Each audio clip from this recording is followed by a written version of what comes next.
बरज़ग़ीर सूफ़ी बुजुर्ग अलमारूफ हज़रत अली अजमेरी अलमारूफ दादा गंज बख्श रहमतुल्लाह अलैह दे 983वें 3 रोज़ा सालाना उर्स मुबारक के मौके उत्ते 19 लाख तो वध ज़ायरीन ने हाज़री दी सादत हासिल की थी।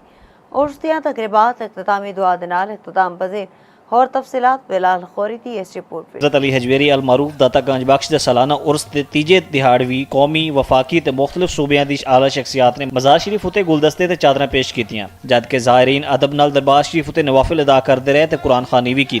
ज़ायरीन वालों अकीदतमंदां लई ठंडे पानी ते दूध दी सबीलां नाल लंगर दा वाफिर इंतजाम भी किया गया। निगाहें वली में वो तासीर देखी, बदलती हजारों की तकदीर देखी। बड़ा अच्छा उर्स मुबारक शबील ते दुध भी पाया, हुण लंगर भी तकसीम किया, हुण माशाल्लाह पैसे तकसीम करके आया वां। माशाल्लाह बहुत ही अच्छा उर्स लग्या है और इत्थे बहुत ही प्यारा माहौल हैगा, बहुत आवाम है, बहुत खुशियां कर रही है। उर्स दे मौके उत्ते ज़ायरीन दी सिक्योरिटी लई 133 क्लोज सर्किट कैमरिਆਂ ਦੇ ਜ਼ਰੀਏ ਨਿਗਰਾਨੀ ਕੀਤੀ ਗਈ। उर्स दे तीनों दिहाड़ विच रूहानी महफिलां ते इलमी नशिस्तां लई 400 ਤੋਂ ਵੱਧ सादात कराम उलमा व मशाइख ते सजादगार ਨੂੰ मदऊ ਕੀਤਾ ਗਿਆ। महकमे टूरिज्म ਦੇ ਸਟਾਫ ਤੇ ਕਾਨੂੰਨ ਨਾਫਿਜ਼ करने वाले इदारिਆਂ ਦੇ ਅਹਿਲਕਾਰਾਂ ਨੇ तीनों रोज 24 घंटे ड्यूटी ਦੇ फराइज सर अंजाम ਦਿੱਤੇ। किसी भी हंगामी सूरत हाल नाल निपटण ਲਈ फौरी रिस्पॉन्स फोर्स मुनासिब ਥਾਵਾਂ ਉੱਤੇ ਤਾਇਨਾਤ ਰਹੀ। दाता गंज बख्श अली हजवेरी दे 3 रोज़ा उर्स मुबारक दी तकरीबात दा अज आखिरी रोज़ है।